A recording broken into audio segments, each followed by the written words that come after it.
going to be one for sure, because the same way I wanted to be a professional baseball player, but I never thought that would really be the chance. But through studying math and science and trying a number of other things, I eventually ended up in a place where I could apply to be an astronaut as a test pilot, and I got to achieve my dream. So I just want to bring up the point that any child is able to achieve this this wonderful adventure. I want to talk a little bit about some of the people that I work with. Actually, all the people that are astronauts have this trait in common. This, of course, is a drawing by Leonardo da Vinci. And to the right of that picture, I have several areas in which you can pursue studies, and you can, in fact, pursue them to the point where you're a genius. In art, Leonardo da Vinci was clearly an artist. I got to look at his picture at the Last Supper, his painting, no question there. Science, we've had Copernicus from Poland, Marie Curie, both geniuses. In literature, Victor Hugo from France. In sport, in my country, Michael Jordan in basketball, definitely a genius in that area, and so on. Frederick Chopin from Poland. In all of history, however, there has been only one man considered to be a genius in all these things, and it was Leonardo da Vinci.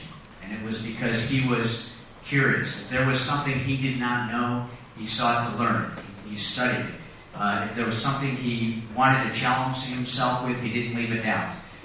He challenged himself. Even in athletics, he was said to have a perfect posture, and when he walked through the town, he walked with a grace and elegance that was very fluid and an efficient use of his body. And clearly this was a study in anatomy, how the human body worked.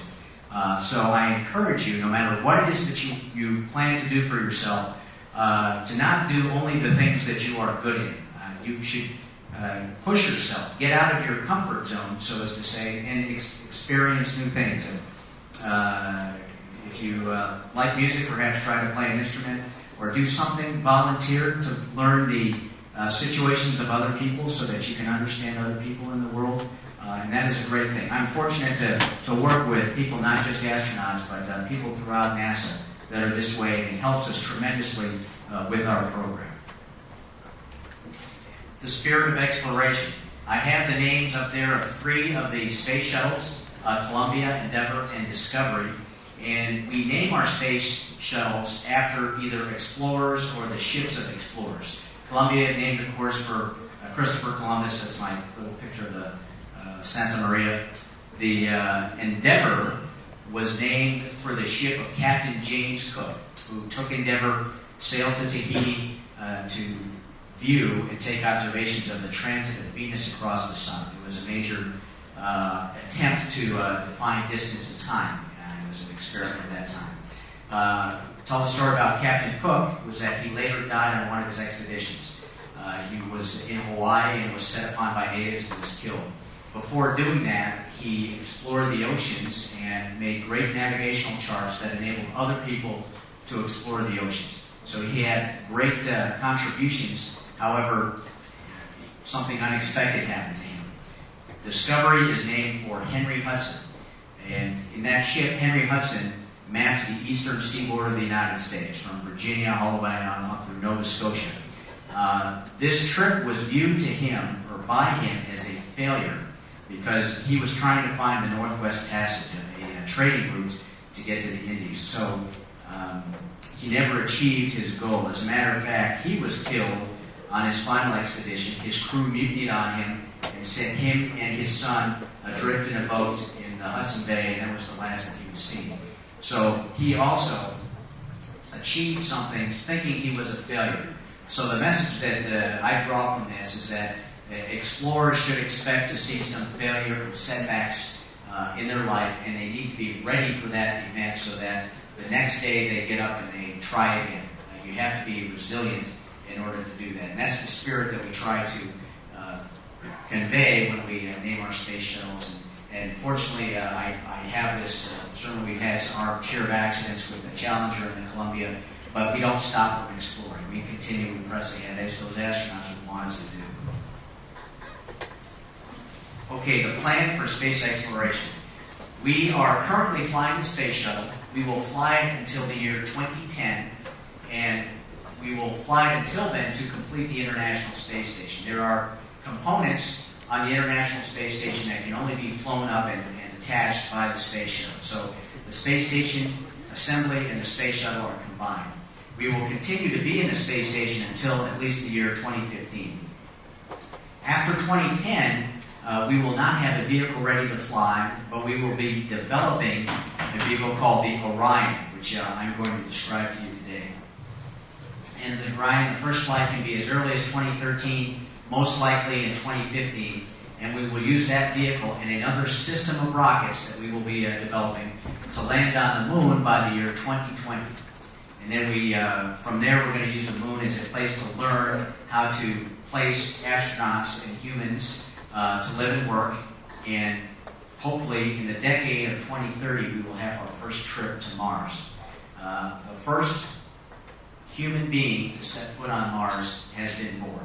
They're probably between 6 and 12 years old, so somewhere among us on the planet is going to be the first human who steps on Mars.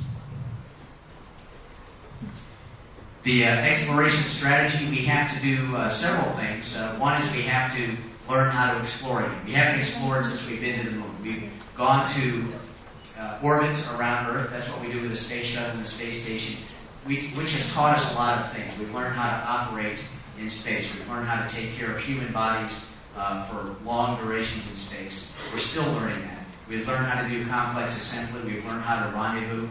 We've learned how to retrieve payloads and bring them back. We haven't done exploration. So we are going to use all the things that we've learned in the current time and apply them towards our exploration adventures as they come up. We also want to learn about the moon, learn what we can do with the moon, if there are things that we can use on the moon to help ourselves on Earth. And also we want to strengthen global partnerships. Space exploration is not a one-country thing. We have to share our resources and our people among many countries within the world, including Poland. Poland is a member of the European Space Agency. We work with them, and as my classmates, I've had astronauts from France, from Germany, from Brazil, and Japan. So in Poland, from what I've seen in my travels here, you have a very strong technical community, very good aerospace research, and I have no doubt that in time we will be flying Polish astronauts. And I met the first Polish astronaut, as a matter of fact, who flew out on Soyuz at the end of this week. Okay, so building on the foundation of proven technologies. To the left, we have the space shuttle. That's what we're flying. And what we're borrowing from the space shuttle to build the new system of rockets are the solid rocket boosters, the two white rockets that we use to help the shuttle get through the atmosphere for first stage. And we're also going to use the technology to make complex tanks out of very lightweight materials. We use lithium, aluminum alloys, and we have to use special welding techniques that we had to develop to make those tanks light. We're going to use those same techniques to help build the Ares 5. On the far right, we see the Saturn V rocket. That is the rocket that we used to go to Apollo. This was many years ago. However, what Saturn V has that we don't currently have is the J2 rocket engine. It was the second stage rocket. It burned liquid oxygen and liquid hydrogen, and its specialty was that it would start at high altitude. So it was a second stage engine. This is difficult to develop from scratch because you have to build a test facility that can maintain the lower pressure that you'd see at high altitude. You have to be able to pump out the air or any extra mass that gets put in by the rocket. That's difficult to do. Fortunately, the J2 is a very good engine. We're going to take it, modify it slightly, and apply it to both rockets. The Ares 1 on the left, the single-stick configuration, will use a solid rocket booster, and it will use the J2 engine, and it will take up the Orion spacecraft. So this is how the astronauts will get into orbit. They will rendezvous with their cargo in orbit that's brought up by the Ares 5 rocket, which has two solid rocket boosters, and it also will use 5 liquid